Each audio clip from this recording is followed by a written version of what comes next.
지금부터 그 코로나 확진 브이로그 관련해서 Q&A를 진행을 하려고 하는데요. 사실 이 영상은 따로 찍으려고 하지 않았었어요. 왜냐면 제가 그 댓글에 100% 답을 다 드렸기 때문에 하지 않으려고 하다가 일단은 같은 질문이 반복적으로 이제 올라오는 게 1번이었고, 그리고 또 두 번째는 지금 확진자가 너무 기하급수적으로 늘면서 많은 분들이 또 불안해 하시는 것 같고 알고 싶어 하시는 것 같아서 준비를 하게 됐고요. 또 나중에라도 궁금하신 게 있을 때 일일이 또 다 댓글을 찾아서 보기는 힘드니까 한 번에 좀 정리를 하면 보기가 쉽겠다 하는 생각이 들어서 이렇게 준비를 하게 됐습니다. 제가 이거 질문에 답을 하고 또 새롭게 알게 된 사실이라든지 좀 알려드릴 만한 정보를 추합해서 얘기를 하다 보니 분량이 사실 너무 많아졌어요. 그래서 한 편에 다 하려고 했는데 그건 좀 힘들 것 같고 두 편에 나눠서 정리를 해드릴 생각이고요. 일단 첫 번째 편은 여러분들이 질문해 주셨던 거에 대한 답 위주로 이제 얘기를 할 예정이고, 두 번째 같은 경우는 제가 직접 겪어보면서 느꼈던 것들, 그리고 새롭게 알게 된 정보들 위주로 말씀을 드리려고 합니다. 이번 영상들이 여러분들께 조금이나마 도움이 되길 바라고요. 이 영상을 통해서 우리가 이제 코로나를 이겨내는데 조금 더 힘이 됐으면 하는 바람입니다. 그럼 시작하겠습니다. 저는 같이 일하는 그 팀 내에서 확진자가 나와서 저도 확진이 된 경우입니다. 밀접 접촉자는 따로 연락이 옵니다. 확진자 관할 보건소에서 연락이 와요. 뭐 예를 들면 이런 거예요. 뭐 서울 동작구 몇 번 확진자와 접촉이 됐다는 게 확인이 되니 관할 보건소에 가셔서 검사를 받으시라 라는 내용의 문자가 옵니다. 그러면 그 문자를 가지고 보건소에 가서 검사를 받으시면 돼요. 마지막으로 확진자와 접촉한 지 3일에서 4일 정도 뒤에 약간의 몸살 기운과 함께 아주 경증의 증상이 있었습니다. 근데 보통 그 최장 잠복 기간이 14일인 거지, 보통은 그렇게 확진자가 접촉을 하게 되면 5일에서 일주일 이내에 대부분 다 증상이 나온다고 해요. 증상에 대해서 물어보시는 분들이 많았어요. 어떤 증상이 있었는지. 확진된 그날 밤에 약간 미열이 있었고 심하진 않았어요. 열이 약간 후끈후끈 느낌 정도로 열이 올라오면서 살갗이 아픈 느낌 있죠. 몸살 났을 때처럼 딱 그런 정도. 그리고 약간의 장기침, 그리고 격리시설로 간 후에 후각이 한 이틀 정도 사라졌던 거. 저는 이틀 정도 사라지고 바로 또 금방 돌아왔어요. 그거 말고는 특별한 증상이 없었습니다. 거의 무증상에 가까웠다고 봐야 돼요. 앞에 말씀드렸듯이 저는 증상이 너무 미비했기 때문에 사실 아프지 않았어요. 그냥 말 그대로 진짜 좀 컨디션이 안 좋은 뭐 시기의 몸 상태 정도? 가족들이 안 걸린 거를 되게 신기하게 생각하시는 분들이 몇 분 계셨는데 제가 가족들과 마주칠 시간이 없었어요. 그게 일단 가장 커요. 그리고 제가 너무 운이 좋게도 빠르게 이 상황을 알게 되고 또 빠르게 조치를 하게 되면서 전염력이 생기기 전에 격리를 시작을 한 거예요. 물론 무증상이어도 전염을 시킬 수 있다라는 내용이 있다라는 사실이 있고, 잠복기여도 전염을 시킬 수 있다라는 뭐 그런 얘기들이 있지만, 확실한 건 증상이 나온 다음에 전염력이 확 높아지는 건 맞는 것 같아요. 그리고 보건소에서도 그렇게 말씀하시더라고요. 증상이 없으면 전염력이 아직은 없다고 그러니까 증상이 나올 때부터 전염력이 생긴다라고 판단을 한대요. 근데 저는 검사할 당시에는 증상이 아예 없었기 때문에 그 전염력이 생기기 전에 이제 발견을 하게 된 케이스인 거죠. 그래서 다행히도 가족들에게 전염이 될 상황이 되기 전에 격리를 했기 때문에 가족들이 옮지 않는 것이 아닌가라는 생각을 해봅니다. 네. 이거를 진짜 많이 물어보셨어요. 그 자가격리 기간 동안 화장실 사용하는 방법에 대해서. 다행히도 저희 집은 화장실이 2개예요.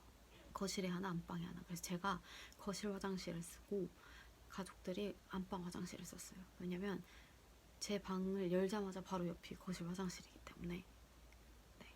근데 사실 거의 화장실도 많이 참고 한 번에 몰아가는 식으로 많이 갔던 것 같아요. 전 밖에 나가는 것 자체가 좀 그래서. 그리고 화장실을 가게 되면 제가 문 밖으로 나 화장실 간다 라고 크게 소리를 치면 가족들이 다 각자 방으로 흩어져요. 멀리. 그래서 서로 간의 거리가 확보가 되면 제가 마스크를 2겹을 끼고 위생장갑을 끼고 나가서 화장실을 바로 쏙 들어가서 볼일만 보고 바로 쏙 방으로 들어오고 나면 가족들이 또 저랑 똑같이 위생장갑 끼고 마스크 하고 무장을 하고 나와서 보건소에서 주고 가신 소독약으로 화장실을 다 뿌려서 닦아내요. 소독을 한번 하는 거예요. 네. 그런 식으로 사용을 했고, 그렇게 하고 나서도 그 화장실은 가족들이 사용하진 않았어요. 저희는 화장실 2개니까. 근데 만약에 화장실이 하나인 집도 있잖아요. 그러면은 아마 그렇게 사용을 하시게 될 거예요. 격리를 하는 동안에는, 집에 있는 동안에는 확진자가 쓰고 나면 그렇게 다 소독을 하고 시간을 조금 둔 후에 들어가서 볼일 보고 이런 식으로. 제가 확진자가 이송이 되고 나면 방역하시는 부서에서 오셔가지고 방역을 쭉 소독을 하십니다. 방역복 입고 오셔서 그 분무기 같은 농약 뿌리는 분무기 같은 걸로 소독을 쭉 하시고 제 방에서 나온 쓰레기는 또 다 가지고 가세요. 폐기처분 소각을 해야 되기 때문에 다 가지고 가세요. 그러고 나면 방에 있는 물건들을 그냥 그대로 사용을 하시면 됩니다. 대신에 이제 패브릭 소재 같은 거 있죠. 뭐 예를 들어 뭐 그냥 이렇게 걸려있던 옷이라든지 바깥에 나와서 걸렸던 옷이라든지 이불 커버라든지 베개 커버라든지 이런 거는 세탁을 하고 사용하시면 돼요. 네, 저희도 그렇게 해서 사용을 했습니다. 그리고 그 외에 그냥 뭐 화장품이라든지 뭐 전자기기라든지 이런 것들은 제가 집으로 돌아오고 나서 사용하기 전에 한 번씩 다시 닦고 사용을 했어요. 네. 확진자가 이송이 된 날부터 14일을 다시 세요. 네. 그러니까 이제 요즘처럼 저도 이송되기를 3일 정도 했거든요. 확진자가 많아서. 근데 지금은 더 많아졌으니 배로 확진자가 많아진 상태이기 때문에 이송되기를 더 길게 하시잖아요. 네. 그러면 그렇게 할수록 격리 기간이 길어진다고 보시면 돼요. 확진자가 나간 순간부터 14일을 세는 거라 저희 확진을 3일날 오전에 받았는데 가족들 자가격리는 어제인 19일에 끝났어요. 왜냐면 제가 5일에 시설로 갔기 때문이에요. 네, 그렇습니다. 요즘처럼 확진자가 많을 때는 이송 대기하는 시간이 무조건 생기게 되어 있어요. 그러면 확진자와 같은 집에 있어야 되는 상황인데 이때 어떻게 생활을 해야 되는지를 궁금해하시는 분들이 계셨는데 앞에 말씀드린 것처럼 화장실은 그렇게 사용을 하시면 되고 그 외에 식사하시거나 이런 것들도 비슷한 맥락이에요. 식사를 쟁반에다 차려가지고 문 앞에 두고 가면 제가 문 살짝 열고 똑같이 위생장갑 끼고 마스크 2겹 끼고 손만 뻗어서 들고 와서 식사를 하고 일회용 뭐 그릇이나 이런 걸 예를 들어 쓰셨다라고 하면 방에 따로 설치해 놓은 쓰레기통에 버리시면 되는 거고요. 만약에 저처럼 수저는 일회용을 썼는데 그릇 같은 거는 그냥 일반 그릇 썼다 그럼 수저는 버리고 그릇은 다시 내놔요. 똑같이 그릇 내놓는다 문 연다 이렇게 해서 다 멀리 보낸 다음에 손만 뻗어서 슬쩍 내놔요. 그릇을. 그럼 그거를 끓는 물에 소독을 해서 다시 사용합니다. 네. 끓는 물에 소독해서 사용하면 문제 없다고 들었어요. 저희 가족도 문제가 없었고요. 네, 이거는 시설마다 달라요. 왜냐면 안내문이 따로 날라오거든요. 그 시설에서. 네, 그냥 가장 간단하고 편하게 생각하실 수 있는 방법은 핸드폰, 그리고 충전기, 뭐 태블릿 PC나 노트북 같은 기기 종류 빼고는 다 못 갖고 나오신다고 보면 돼요. 다 소각. 입고 간 옷까지 다 소각해요. 입고 간 패딩, 속옷 다 전부 다 소각을 해서 하기 때문에 다 버릴 걸 가지고 들어가셔야 됩니다. 네. 그 안경을 못 갖고 나오냐라고 물어보시는 분이 계셨어요. 근데 제가 안경을 사실 쓰지 않아서 정확한 답변을 드리긴 힘들겠지만, 안경은 그 쓰는 거니까, 네, 안경은 가지고 나오실 수 있지 않을까 싶어요. 네, 그리고 제가 가지고 간 그 이어폰이 에어팟인 줄 알고 에어팟 어떻게 하셨냐고 물어보시는 분들이 많은데, 그건 에어팟이 아니었고요. 짝퉁, 그 차이팟이라고 짝퉁이었어요. 그리고 제가 그걸 어차피 버릴 마음으로 가져갔던 거라 저는 그냥 버리고 나왔는데, 에어팟을 가져가시는 것보단 제가 볼 때는 그냥 유선 싸구려 이어폰을 하나 가지고 가시는 게 더 좋지 않을까 싶어요. 네, 그렇습니다. 그리고 시설 뭐 사용 비용이라든지 치료 비용에 대해서 물어보셨는데, 그런 비용은 따로 발생되지 않습니다. 무조건 병원으로 가는 게 아닌가요? 라고 물어보신 분들이 계셨어요. 무조건 병원으로 가는 건 아닙니다. 근데 병원으로 가는 기준은 제가 알기로는 증상이 너무 심하다거나, 아니면 기저질환이 있어서 위험하다거나, 연세가 많이 드신 노인분들이나 뭐 이런 분들만 병원으로 먼저 선 이송이 되는 걸로 알고 있고, 저처럼 경증이고 아니면 무증상이거나 뭐 그런 분들은 거의 다 생활치료센터로 가는 걸로 알고 있습니다. 네.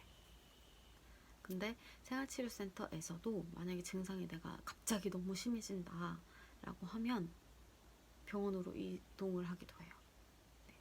증상에 따라서 병원으로 가는지 생활치료센터로 가는지 기준이 결정이 되는 것 같아요. 코로나는 치료 방법이 없어요. 치료제도 없고. 그래서 치료는 없습니다. 이 병에 대한 치료가 있는 게 아니라 증상에 대한 약을 주세요. 예를 들어 두통이 있다던가 열이 난다던가 그러면은 두통약, 해열제, 그러니까 타이레놀 같은 거 주시는 거예요. 타이레놀. 네. 코감기가 콧물이 난다. 코감기 약을 그냥 주세요. 약국에서 살 수 있는 그런 코감기 약. 네. 그냥 증상에 대한 치료가 있는 거지 이 병 자체에 대한 치료는 없어요. 그러니까 결국은 자가 면역이 좋아야 스스로 이겨낼 수 있는 병이다 라는 거죠. 네, 룸메이트가 있습니다. 이렇게 확진자가 늘어나지 않았을 때는 뭐 1인 1실을 주셨을지 모르지만 지금 거의 다 2인 1실에 다 2명이 들어가요. 네, 모르는 사람하고 들어갑니다. 그럴 가능성은 저는 없다고 생각해요. 일단은 그 룸메이트로 가게 되는 분들 거의 다 비슷한 시기에 하루 이틀 차이로 확진이 되신 분들하고 같이 배정이 되고, 또 증상도 거의 비슷한 수준의 환자들끼리 같이 묶어서 룸을 주기 때문에 그럴 일은 없을 것 같아요. 그리고 둘 다 이미 양성인 상태로 들어온 거라 그런 생각 자체가 성립이 안 되는 것 같고,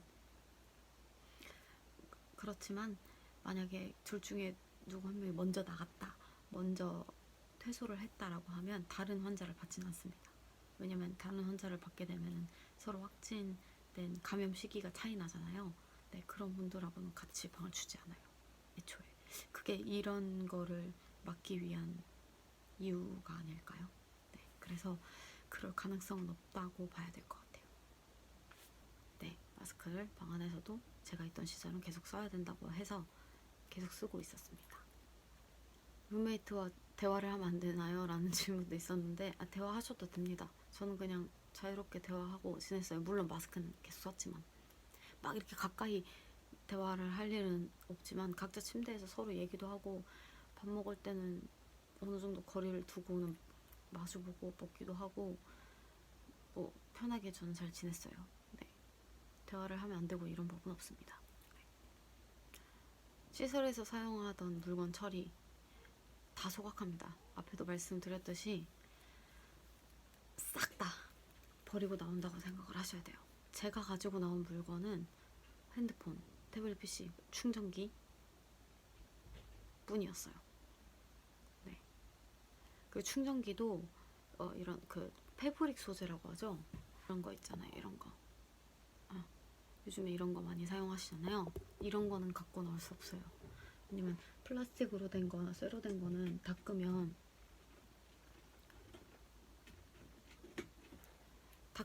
바이러스가 없어진다고 하는데, 이런 패브릭 소재는 소독이 제대로 되지 않기 때문에 이거는 가지고 나올 수가 없어요. 그래서 저도 가지고 갔던 것 중에 충전기 중에 이렇게 패브릭 소재로 된 거는 버리고 나왔습니다. 가장 궁금해 하셨던 거, 그리고 가장 많은 분들이 모르고 계시는 거기도 한 바로 퇴소 기준에 대해서 말씀을 드리려고 하는데요. 일단 그 참고 자료를 제가 그 더보기란에 링크로 걸어두려고 해요. 이 서류의 45페이지를 보시면 확진 환자의 격리 해제 기준에 대해서 나와 있는데요. 격리 해제 기준은 두 가지로 크게 나눌 수 있을 것 같아요. 임상 경과 기반 하나, 검사 기반 하나, 이렇게 두 가지가 있는데, 지금은 거의 모든 기관에서 임상 경과 기반으로 격리 해제를 하고 있는 것 같았어요. 무증상 환자 같은 경우는 임상 경과 기반으로 했을 때 확진일로부터 10일 동안 계속 무증상이 유지됐을 경우에 그 10일 후에 10일째 되는 날 격리 해제가 되는 거예요. 그리고 검사 기반으로는 계속 무증상인 분들을 PCR 검사를 해서 24시간 이상 간격으로 연속 2회 음성이 나왔을 경우에 격리 해제를 한다고 합니다. 그리고 유증상 환자 같은 경우는 임상 경과 기반으로 했을 때 증상이 처음 발생한 날, 첫 증상이 발생한 날로부터 10일이 경과를 하고, 또 그 증상이 최소 24시간 동안 약 없이 발열이 없고 증상이 계속 호전되는 상황이다, 호전되는 추세가 있다라고 하면 그 10일째 되는 날 퇴소를 할 수 있다고 해요. 검사 기반은 해열제 없이 발열이 없고 증상이 계속 호전되는 상황일 때 검사를 다시 해서 만약에 두 번 더 음성이 나오면 증상이 아직 조금 있어도 이제 격리 해제가 된다는 이야기인 거죠. 대부분 다 임상 경과를 기준으로 하는 것 같아요. 임상 경과는 양성이 나오더라도 10일 후면은 격리 해제가 된다는 거예요. 그 이유는 제가 이 바이러스가 5일에서 7일 정도 발현을 하고 5일에서 7일 정도 되면 전염력이 없어진대요. 그렇기 때문에 그거보다 조금 더 여유 있는 10일 정도를 우리나라에선 기준으로 해가지고 전염력이 없어진다는 그 기준 하에 격리 해제를 하는 거라고 합니다. 실제로 그렇게 해서 나온 분들이 누군가를 감염시키는 일은 우리나라나 다른 나라에서도 없었대요. 죽은 바이러스가 아직은 축적이 되어 있기 때문에 검사 결과는 양성으로 나옵니다. 하지만 전염력은 없으니 위험도가 낮아서 내보내주겠다, 이거죠. 지금 현재의 퇴소 기준은 이렇습니다. 네. 일단 퇴소 날은 그 영상에 나온 것처럼 그렇게 대기를 하고 있다가 그 퇴소할 때 입으로 받으러 오세요 하면 밑으로 내려가면 돼요. 만약에 데리러 올 가족이 있다, 지인이 있다라고 하면 그분이 옷을 가지고 오셔서 맡기시면 되고, 저처럼 상황상 누군가 데리러 올 수 없는 상황이라고 하면 그 옷을 택배로 받으셔야 돼요. 속옷, 양말, 신발, 외투까지 다 택배로 받으셔야 되고, 그 택배 받은 옷을 갖고 올라와서 다시 샤워를 하고, 그리고 새로 주신 수건으로 닦고 옷 갈아입고, 그 위에 그 비닐 가운이랑 위생 장갑, 위생 발 커버 이런 거 다 끼고, 그 다음에 소독 티슈로 핸드폰이랑 가지고 나갈 물품들 다 소독을 해서 비닐팩에 3중 포장을 한 후에 다시 전화를 드리면 몇 분 후에 내려오세요, 이렇게 얘기를 해주세요. 네. 그렇게 하면 밑에 내려가서 또 다시 한번 그 물건들 다 빼서 그 직원분들이 소독을 한 번 더 해주시고, 비닐 위생모랑 이런 거 발커버 다 벗어서 버리고 인사하고 나오면 됩니다. 택배가 오면 밑에서 전화를 주세요. 퇴소할 때 이후로 택배가 왔는데 혹시 여기에 지갑이라든지 뭐 다른 옷 말고 다른 물품이 있는지 물어보시거든요. 지갑도 갖고 나갈 수가 없기 때문에 옷 말고 다른 물품이 있으면 다 얘기를 해서 빼달라고 얘기를 하셔야 돼요. 그래서 그거는 아예 빼놨다가 진짜 완전히 나갔을 때 받아서 나가야 되는 거고요. 내가 가지고 올라올 수 있는 거는 딱 옷하고 신발만. 네. 다른 거 갖고 올라오셔도 다시 버리고 나가셔야 돼요. 네. 제가 지금 14일에 퇴소를 해서 집으로 돌아왔고 지금 현재 지금 이 영상을 찍고 있는 거는 20일입니다. 그리고 가족들은 어제인 19일에 격리 해제가 됐는데 제가 지금은 제 방 안이라서 마스크를 쓰고 있지 않지만 전 아직도 제 방 외에 바깥에 뭐 공용 공간 있죠. 가족들하고 다 같이 쓴 공용 공간에 갈 때는 저는 아직도 마스크를 사용해요. 네, 사실 퇴소할 때는 그 일상생활을 하셔도 된다라고 말씀을 하시는데 그래도 어쨌든 그 음성이라는 확신을 받고 나오는 상태는 아니잖아요. 물론 안전하다는 판단 하에 퇴소가 되는 거지만 이제 가족들은 다 음성이 나와서 격리 해제를 했거든요. 근데 가족들은 이제 편하게 지내고 저는 아직까지도 식사도 따로 하고 제 방이 아닌 다른 거실이나 이런 데 갈 때는 마스크도 사용합니다. 조심해서 나쁠 건 없으니까 지금 한 일주일 정도 됐는데 한 다음 주 2주 정도 되면은 딱 제가 확진 받은 지 거의 한 달 정도 되거든요. 그때까지는 조금 더 조심하려고 해요. 네. 저는 후유증은 지금 현재 없습니다. 후각도 완벽하게 다 돌아왔고 뭐 숨쉬기가 불편하다든지 뭐 피로감이 있다든지 이런 것도 전혀 없고요. 이게 사실 제가 그 신체적인 증상적인 후유증은 없는데 사실 이런 그 정신적인 트라우마라고 할까요? 이런 것들이 사실 후유증 종류 중에 하나가 아닌가라는 생각이 들어요. 좀 이렇게 뭔가 불안하고 피해를 주게 될까봐 좀 움츠러들고 이런 것들 이런 게 저한테는 후유증이 아닌가라는 생각이 듭니다. 네. 좀 시간이 필요할 것 같아요. 질문에 답이 만족스러우셨는지 모르겠습니다. 다음 편에는 제가 이제 새롭게 알게 된 사실들 좀 알아두면 유용할 정보들에 대해서 좀 이야기를 해보려고 합니다. 저는 다음 편에서 또 계속 이어가도록 하겠습니다.